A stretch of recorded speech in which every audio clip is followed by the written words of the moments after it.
Okay, guys, the last Nostalgia Critic video I'm reacting to for this month. Yes, and as I mentioned in the first reaction video I did earlier today, which, being something Nostalgia Critic, the next one I'm reacting to, and again, this being the last Nostalgia Critic video I'm reacting to for this month, etc. Yes, you read the title and you know what the next / last Nostalgia Critic video it is that I'm reacting to. So basically, to start off, Tim Burton, in the late 80s and early 90s, he was on a roll.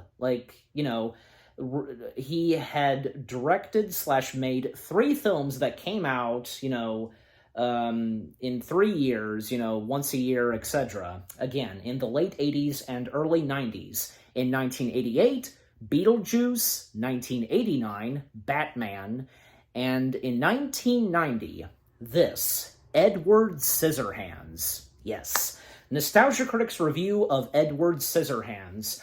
And here's the thing. It was not really, but a bit tough to decide on, which 2 Nostalgia Critic videos that I would react to, and, for them being the last 2 Nostalgia Critic videos that I would react to for this month. Well, as you guys saw earlier today, and for those of you that have not seen the first Nostalgia Critic video I reacted to for today, go check it out. There was that, and, I also wanted to wait and see, what one of the next Christmassy films that Nostalgia Critic would review for this month, and, as of recently, and, for this reaction video coming out today, he did a review on Wacko's Wish, so, yeah. So, yeah, again, it was tough, deciding on what the last 2 Nostalgia Critic videos I should react to for this month, and, yeah, it came down to 8 Crazy Nights, and this, Edward Scissorhands. And I could have easily not have reacted to this for this month. I mean, I guess technically, and, he reviewed it this month, I guess in a way, Edward Scissorhands is technically a Christmassy film, but, I guess part of it takes place during Christmas, so, In fact, someone commented, mentioning about Edward Scissorhands, Nostalgia Critic's review of Edward Scissorhands, and how in one of the last Nostalgia Critic videos I reacted to, a little bit early this month, I was kind of teasing and mentioning basically the possibility if I was, going to probably react to this month, and I think some of you guys, especially one commenter, figured it out, and saying that, again, someone who commented on one of the last Nostalgia Critic videos I reacted to mentioned Nostalgia Critic's review of Edward Scissorhands and how he didn't like Edward Scissorhands, and it was, I think it's Jacob Mario, and if you're watching this, why do you not like Edward Scissorhands? What's there to hate about it? Look, I have no doubt that there are some that probably don't get into Edward Scissorhands. I know my mom is technically one of them, but there's something about Edward Scissorhands that, it's one of Tim Burton's top gems / masterpieces. Even Tim Burton, and along with Danny Elfman, both of them have stated that they consider Edward Scissorhands one of their favorite, films that they worked on together, the music and score that Danny Elfman did for Edward Scissorhands, he considers it one of his favorites, and Tim Burton, he considers this movie one of his favorites that he's directed. So, yeah. And, here's another good fun fact.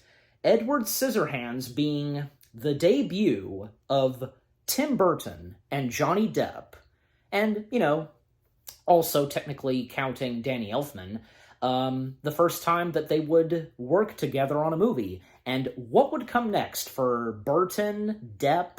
Oh, yeah, really cool. And one more thing, because I know that I've heard from some people online saying, like, complaining that Johnny Depp is in a lot of Tim Burton films.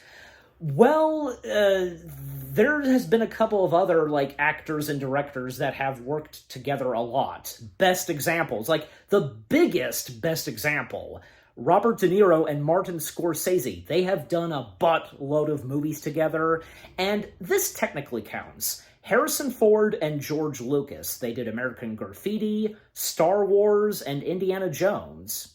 So, there you go. And the fact that George Lucas did not have Harrison Ford in consideration for Star Wars and Indiana Jones, I should say. And yeah, he lost those two arguments, and eventually, Harrison Ford did get to play Han Solo and Indiana Jones, and there couldn't have been anyone better to play those two iconic roles than Harrison Ford. You know what I mean? Because he is those characters. So, But anyways, enough said, and with all that I've had to say, to start off this reaction video, interested to see what not Tim Burton, nostalgia critic Doug Walker has to say on Edward Scissorhands. And here's the thing. I mean, I've seen Edward Scissorhands. I have. In fact, the first time I got to watch it fully was, I think it is still on there, on Disney+. That was the best opportunity. And there have been plenty of other movies that I never got to see up until now, and since they're on Disney+. So, yeah. And, yeah, I really enjoyed Edward Scissorhands. The music, of course, is fantastic. Everything about it. I remember seeing, and just one more thing, I swear. I remember seeing a video from another YouTuber by the name of Adam the Woo. If anybody knows Adam the Woo, even my mom has started to, enjoying his content. Years back, he did a video, like, exploring the filming locations of Edward Scissorhands. So yeah, that's pretty cool. Alright, enough said, finally. Let's start this video in 3, 2, 1, begin. This episode brought to you by Stamps.com. Why go to the store to get stamps when you can have them printed right at home for your convenience? Also brought to you by DoorDash, the app that brings you food you're craving right now, right to your door. Okay.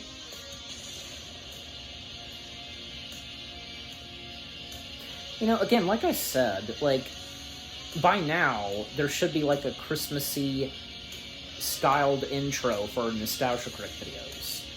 Just saying.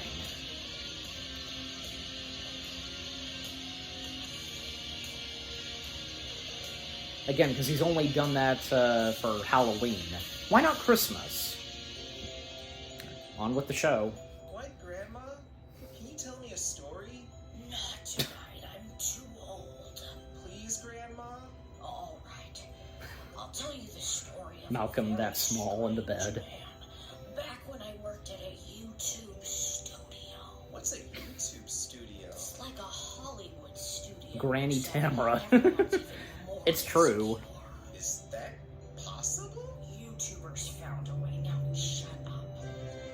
In the studio, a strange man appeared, dressed in black with messed up hair and a pale complexion. Tim Burton? That's right. The boy in high school you always pointed to and said, I think he'll be okay. Hey, Tamara. Oh, we're still talking about this guy? Of course, my hit show Wednesday put me back on the map. Damn it, why couldn't we stop watching that? Yeah, Tim Burton's made a comeback, It was like technically. That's how I make my living. Hey, guys. Oh, God, no. If it isn't my biggest fan, the Nostalgia Critic. Yep. Tell me, how's your Burton corner? That was a long time ago. I was a teen. I've grown up since then. Clearly. Well, Anybody that's my seen his biggest review fan. on Alice in Wonderland? Call me that. I wanted to run some Mention ideas that. by you. Here, this is Oyster Boy on an adventure with mermaids. Well, it's weird, but... But I kind of want to know a story. Oh, and this... That'd be interesting. Pincushion Queen. I don't know. I've seen a movie about her. And finally... Yeah, those are real. Voodoo Girl. I think so. Wow, so Yeah, I think I have seen those before. When it hurts someone else? These are all great ideas, Tim. You gonna turn them in the movies? Yeah, I've already lost interest. Hello? Well. There's Tim. Beetlejuice 2 is a go. Well, that's fantastic. So much better than these stupid ideas I was working on. I'll be right there. Beetlejuice 2? By now. The other ideas are so much better. But I remember enjoying Beetlejuice, just like I remember enjoying Alice in Wonderland, Willy Wonka, Dumbo, The Addams Family, and Planet of the Apes. You see, there's a certain feeling connected to it that you just won't understand. It's called, nostalgia. No, Hollywood has another name for it, greed. Well, on to my next underwhelming reimagining. That's just how Tim Burton calls it, reimagining. So where are we on this guy? Batman. When people hear the name, they immediately think of original, dark, fairy tale-like movies such as The Nightmare Before Christmas, Beetlejuice, Corpse Bride, Frankenweenie, and so forth. It's honestly impressive a director with this niche a style would be this successful for so long. But yes, while some adaptations are expected from a director like this, he really seems to have abandoned fresh new concepts for revisiting material he clearly has a nostalgic connection to. Whether they make sense to revisit or not. But I think we too have a nostalgic connection to this guy, and want to see him succeed when he sparks that fresh excitement with a new dark original idea. Similar to what he used to do with films like Edward Scissorhands. Yep. There was that, and Beetlejuice, you know, the first ones that Doug brought up. It's technically a Christmas movie, and a unique one at that. Released in 1990, So it is. the monstrous success of Batman, Technically. Burton was allowed to tell the story of a young man he drew who had hands that looked like scissors. Co-written by the wildly talented Caroline Thompson, well, mostly talented. The two of them constructed a modern suburban fantasy combining. She's the one that used to date Danny Elfman, I believe. This honestly That makes a lot woman. of sense, as suburbia can feel like a very surreal place, and even the Frankenstein story has a lot of Grimm's fairy tale elements to it. Over 30 years later, does this film have the same magic that made it a hit back then? Well, let's take a closer look. He has Are his... you including his review in your story? Well, is it any different than the boring ASMR you fall asleep to? I see your point. Let's take a look at Edward Scissorhands. Edward Scissorhands also has like a The film opens bit of with Beauty an and the old woman Beast to played it, by Winona don't you Ryder, think? Telling a story to her granddaughter Goldilocks in one of the three bears' beds. There was a man who had scissors for hands. Now I remember, because that's how Scissors? big the bed is. Idiot.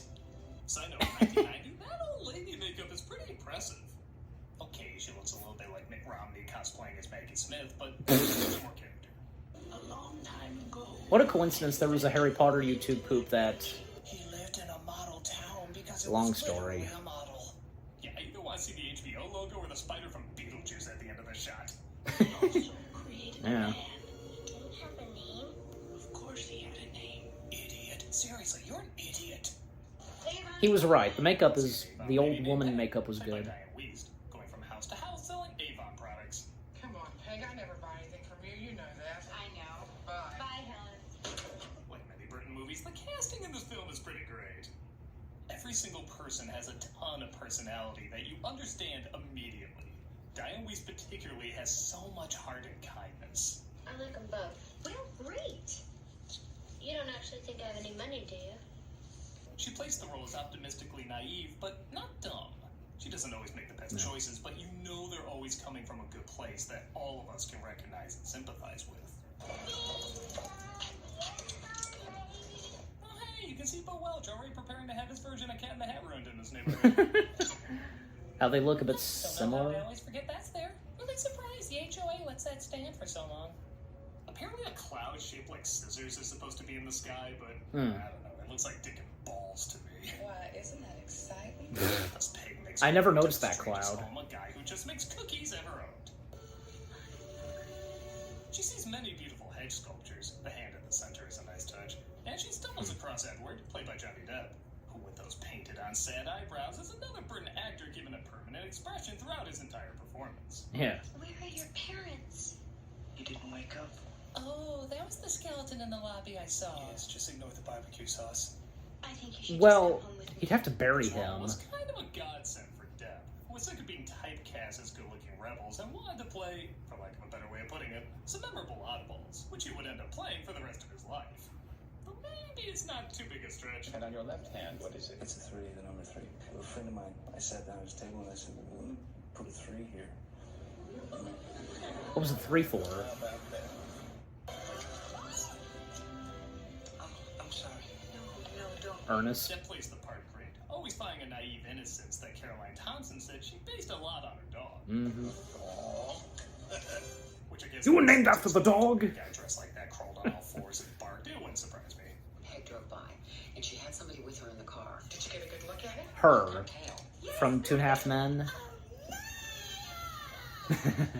She was the lady from 2.5 Men who we just saw, because if any of you do or do not know, she was actually born right here, where I live, in West Virginia, and not far from where I currently live. You know, she was born in Charleston, so, yeah.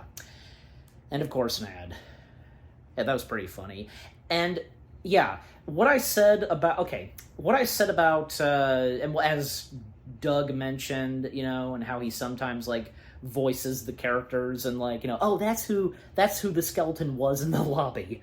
Well, as I pointed out, I would assume, and I think it's obvious, that probably so, that Edward, in a way, buried his body. He'd have to. Even, like, you know, having to deal with his Scissorhands, you know?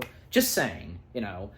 Yeah, and what he said about, you know, we can immediately know the neighbors, you know, in this film, the characters, like, their personalities and who they are. Yeah, and it's done really well. It's one of those things, like, you instantly know how these characters are and their personalities, and what they do, like, I guess one that's very religious, I want to say. Yeah, and I think it is the one, like, she's very religious and is playing the piano, I think, and just very, has hyper anxiety or whatever, but, you know, just thought I'd mention that. So, yeah, and, you know, this is, like, one of those few, like, Tim Burton films where there's, like, color to it, like, the neighborhood has color to it. But still, like, the films that Tim Burton does, they're still dark, and they have their own color, look, design. You know what I'm trying to say? Like, you know, and how, you know, I guess the color red, or, I don't know, green, blue, any color, how it would look in a Tim Burton film. So that's another way to put that, how I'm trying to put at it. All right, but back to it, enough said, back to it. He's brought to her home where he's drawn to pictures of her family. Here's my daughter, Karen. My god, tomboy cosplaying as a blonde cheerleader for some reason. Yeah, I think most people know popular cheerleader is a strange role for someone like Ryder. Britton even apparently howled with laughter when he saw her in the blonde wig. But I think because she usually doesn't play these kind of roles, it allows her to bring a unique depth to it. It's funny to think both these actors were playing against type back then. Technically, these roles should have been reversed. She looks good in the blonde wig, and for this movie. One of my favorite edits of everybody returning home and just reacting to Ed being there from his point of view. I bet the view must be spectacular, huh, Ed? Rest in peace, Alan Arkin. Britton said What's that from? the actors, Alan Arkin was the closest to being a 100% suburbanite. His ability to both care and not care at the same time does ring true to that culture. Edward, you did us! Oh, Phyllis, us! Yes, it is. Speaking of which, want a great impression of social media? You're just minding your business, going about your life, then somebody just declares you're evil. Yes, her. Very religious and... The Stephen King movie's being shot down the street. They ignore her as Edward suddenly has very a suspicious, like, you know... technically to before he was born. Yep. We're seeing how they make Velveeta. Velveeta. And the inventor. Right, I put the celery chopper next to a cookie maker. The two don't go together at all. That was strange of me. I think I'll make a man. Vincent Price plays the inventor, and yeah, okay, it's a fairy tale. I'm not supposed to question that much, but what is the story of this odd cookie maker in suburbia? I mean, was this really just a local businessman who made money with this company? Did he have commercials? Welcome to Creepy Old Guy Cookies. Our pastries are made with all natural ingredients taken from the heart of a baby goat. We only use the finest hardware straight from H.R. Giger's sex toys. And Oh, God. Distribution among such popular names as Keebler, Pepperidge Farm, Beelzebub, and Nabisco. Most factories average roughly It's just how it is in the movie and how this cookie maker is, you know. It's a Tim Burton movie. What more is there to be said? We average 50 in an hour. I may not be a mathematician, but ooh, I think I did the math wrong. Anyway, purchase creepy old guy. That's Rob doing Vincent Price. I'm bored. Edward is introduced to the Not neighbors, bad at doing so Vincent we find him Price. odd. Kinda like there'll be something different in town. Now, we'd like to invite you to our card game Friday. Oh, you didn't bring up when Winona Ryder's character first saw Edward. Later that night, Edward has another flashback to be made by the inventor. Or wait, that hasn't come up yet. In the drawing room, and the hostess is serving tea. Many numerous little What would have been questions confront the full completion One of the best Edward? elements in the movie is the visual storytelling. A lot of flicks over-explain everything when something as simple as a book showing the inventor's plans gets across all the info you need. Yep. and guides us from all humiliation and discomfort. Yeah, screw it. I'm going to make a woman. Kim returns from a trip with her friends in Optimus Prime, unaware of Optimus Prime. Yeah, okay, right here, Oh, so... I really hate having Scissorhands right now. And it's a waterbed. Thus we ask the age-old question, why were waterbeds a thing again?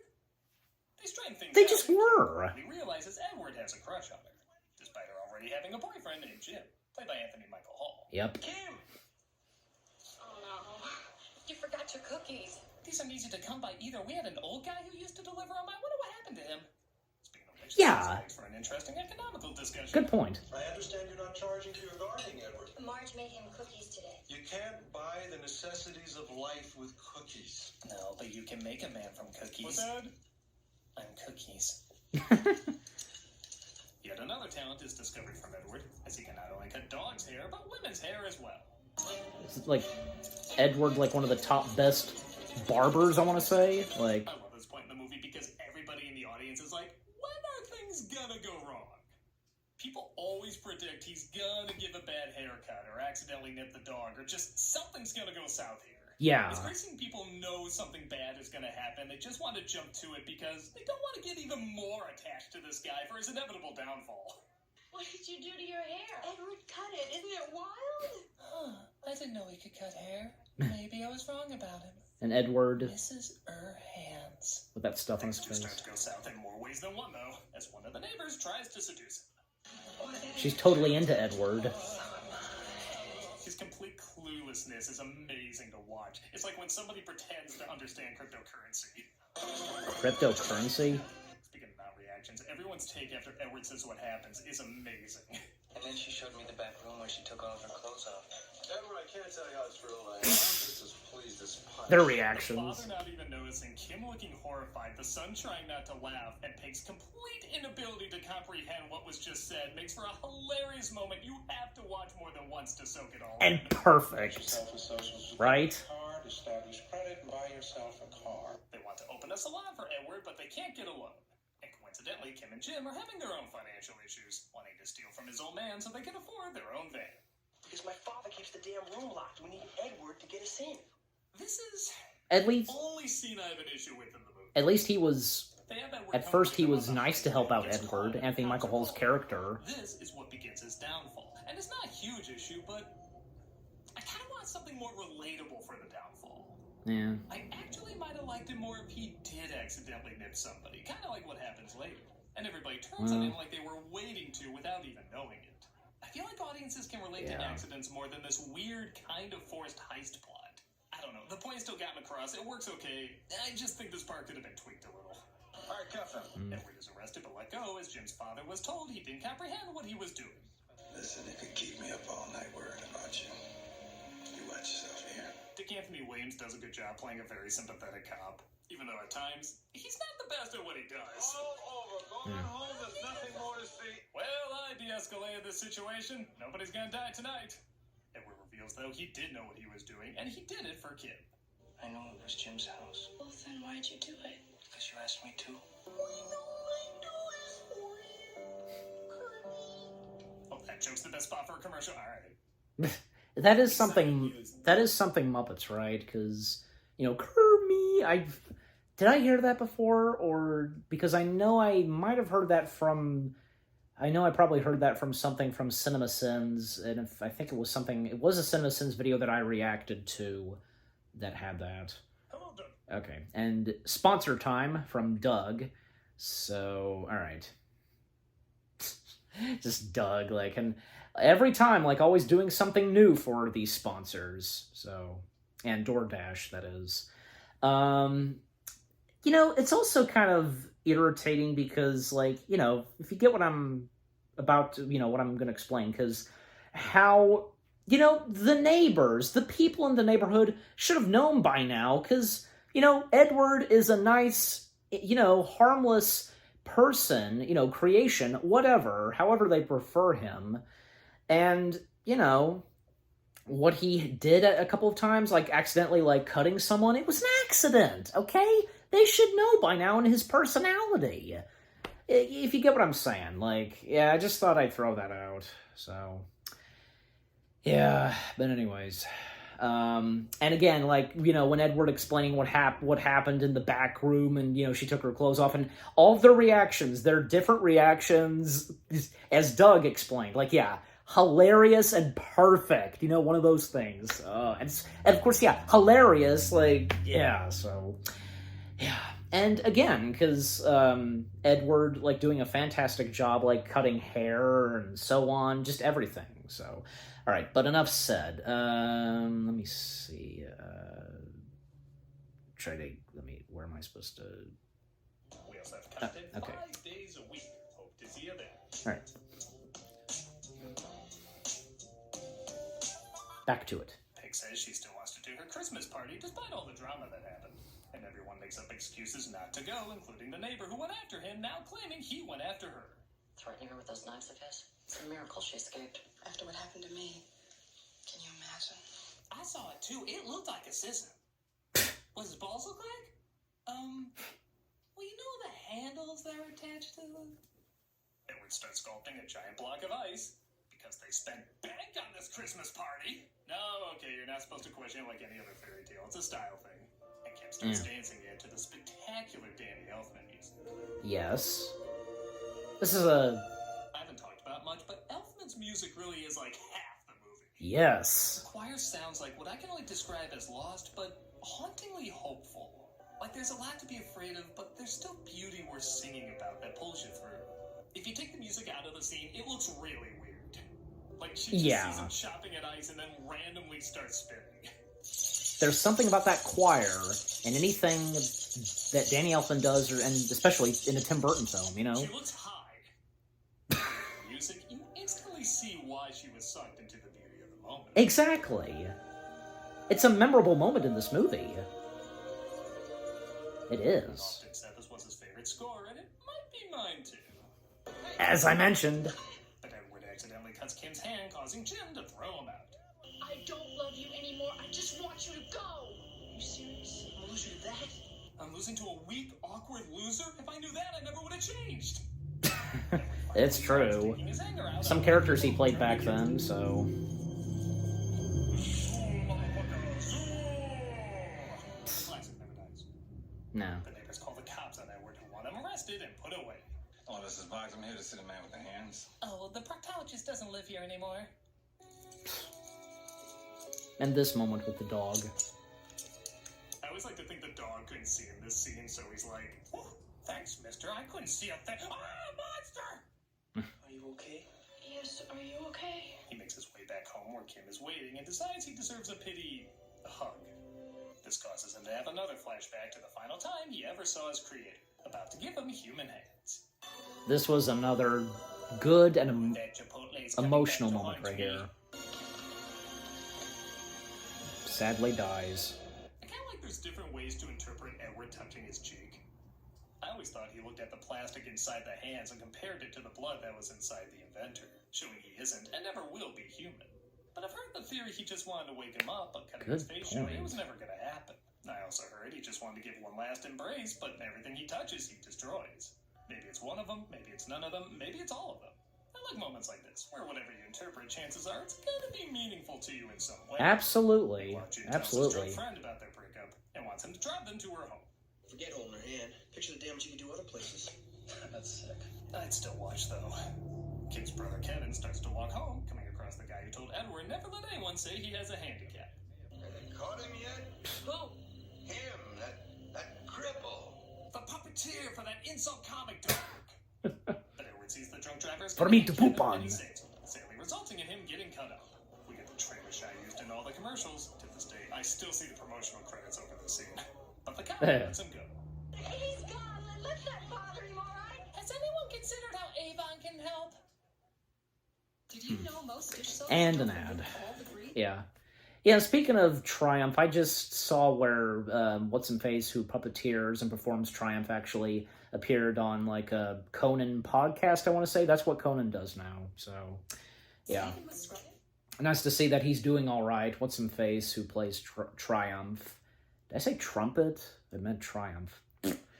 Anyways, and it was nice that cop let Edward go. And again, that one scene with, you know, the inventor, you know, dying, and you could just see the look on his face, like, he knew that he was about to die, and he, you know, because how it's sad that he was unable to finish Edward, and for him to be fully, like, human-like, you know what I mean? It's sad. And it is fun to think about that, because of what Doug stated, like, all those things, like what Edward was doing, like, on the inventor's face, and bleeding, and looking at the hands, like, yeah, as Doug stated. It's fun to think about. Yeah, and I think it's probably one of those things that it leaves you to think about, you know what I mean? Like, yeah, if you get what I'm saying, so. Another ad, so. Yeah. Okay. Back to it. It is all over. The mob is unsatisfied and goes after him, but Kim gets a head start to see if he's okay. Hello, girl. Could you please bury me? I stink. Sees Edward is alright, but apparently not for long. But like I said about the inventor and his body, like... There's something so funny about Edward's luck being so bad, even when he's saved from a bullet, the debris from the ceiling falls on him. They should have had a duck land on his head while they're at it. Jim keeps trying to kill him off, but after he hurts Kim, Edward finally has enough. Yeah, this was his moment too. A lot of people had issue with Edward killing the bully, and honestly, it doesn't bother me. Me neither! First off, it is self-defense. I mean, the guy tried to kill him several times. He's even carrying a weapon here. It's a little hard to see. Second, I think it kind of shows the nastiness of the world rubbed off on him. Exactly. We've seen him crack more than once, being pushed to the limit, so I don't see this as entirely out of character. The same way his kindness can rub off on the harshness of the town, the same way the harshness of the town can rub off on his kindness. Goodbye. Realizing they can never be together, Edward says goodbye to Kim, and Kim says that she loves him. The roof caved in on him. They killed each other. See? You ripped off his hand? Is that what you're supposed to do with a dead body? Yeah, only the ones with jewelry, so I guess it counts. I'm going home.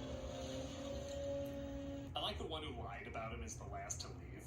Like, maybe there's a hint of guilt in her, or maybe it was hitting her that I got to make out with a 26-year-old Johnny Depp. I have to send my casting agent some coke. I'd like to take a guess that she felt guilty, you know. How do you know? Because I was there. I was Kevin. A lot's changed over the years. Kevin. She said Home Alone reference? because she'd rather he remember her as she was. But that doesn't mean she couldn't have seen him right after all this happened. Hey, who is the father of her kid anyway? You weren't up there now. I don't think it Grandchild, that is. I mean... still catch me dancing. Naked and gross. Edward continues to do his ice sculptures with the flakes falling on the town, making Florida, at least once a year, a tolerable place to live. And that was Edward Scissorhands. Still a pretty damn good flick in my opinion. Yes. The imagination, the visual storytelling, the astounding music, character actors, and that style that is so distinctly Tim Burton that is Burtoniest. It's a film a lot of people think of, but not always around Christmas, and in a way, that's an even bigger compliment. Yeah. It doesn't need to rely on the holiday in order to resonate with people. It just happens to be the setting, helping give the film even more of a unique identity when compared to other Christmas flicks. Mm-hmm. It's still enjoyable all these years later, and man, I wish Burton would return to films like these. Yeah, understandable. Critic, we did it. We finally did it. We convinced Tim Burton to do an original idea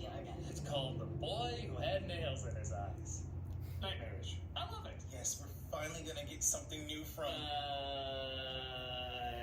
Maybe he'll... Wednesday season 2. Well, maybe hopefully at some point Burton will do something original. Damn it, we were so close. Let him go. It's better this way. It's clearly not. He had that lost interest. But like I just said, like, you know, who knows at this I time? never saw anything he did again. Not after that night. You could still see his movies. You could still check them out. True. No, honey. I'd much rather remember his work the way it was. Yeah, okay, I can understand that. You see, before Tim Burton, we never had an excitement for these ideas. And afterwards, we did. I don't know if we would care so much about them if they didn't leave a big impact to begin with. Sometimes you can still catch me dancing in them. And I think it's obvious that, yeah, Burton made history with some materials that he did. And, you know, for that matter, made cinema history at times. And like I said, like, maybe at some point he'll do something original, you know.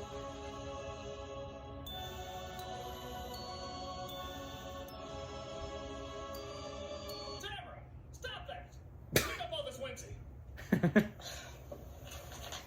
Where are they at? Like, That'll teach you to drink. the brick background.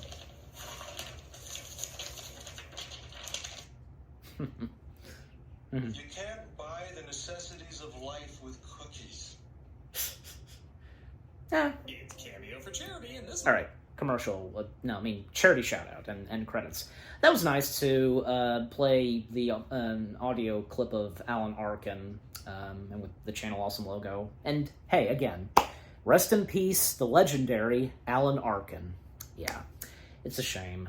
So, all right. So that was Nostalgia Critic's review of Edward Scissorhands, and more on this in the jump cut.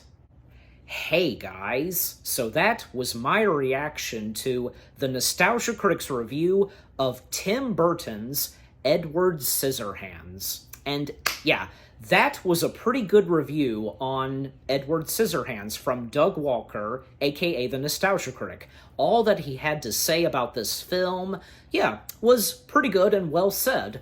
Like, you know, first off, some things that he talked about, and as he would usually do sometimes, like, you know, things that, like, one or two things that were okay, but it could have been a lot better. Like, you know, that sequence with, you know, Edward, like, helping out, like, stealing, you know, money, you know, that whole thing. Well, I think, you know, even for me, it still turned out okay.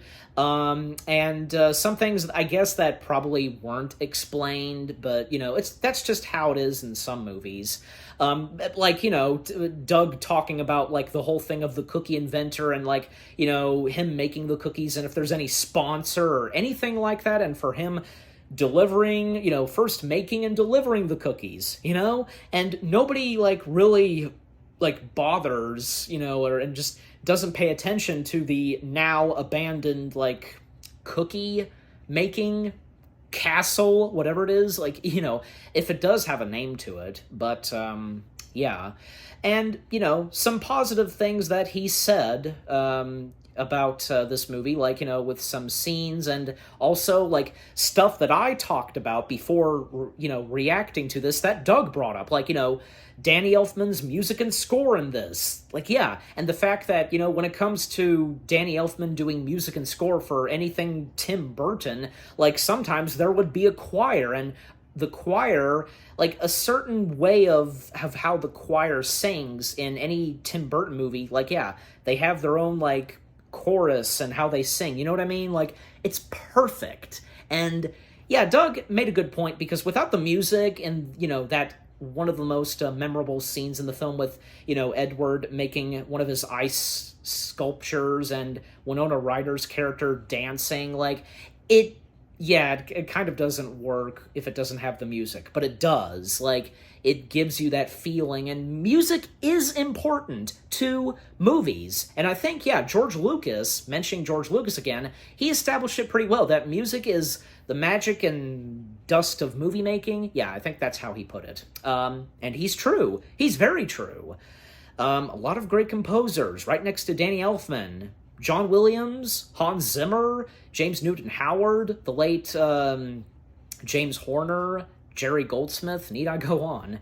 And the style of this movie and, you know, the characters themselves, and Anthony Michael Hall's character, because, yeah, what Doug brought up about Edward murdering and killing Anthony Michael Hall, well, I, too, had no problem with it. He technically deserved to be killed because of how much of a, you know, pardon my French, how much of a dick he was, you know? And in a way, like, he was kind of evil, you know? And just how he eventually, like, how he was treating Winona Ryder's character. Jeez.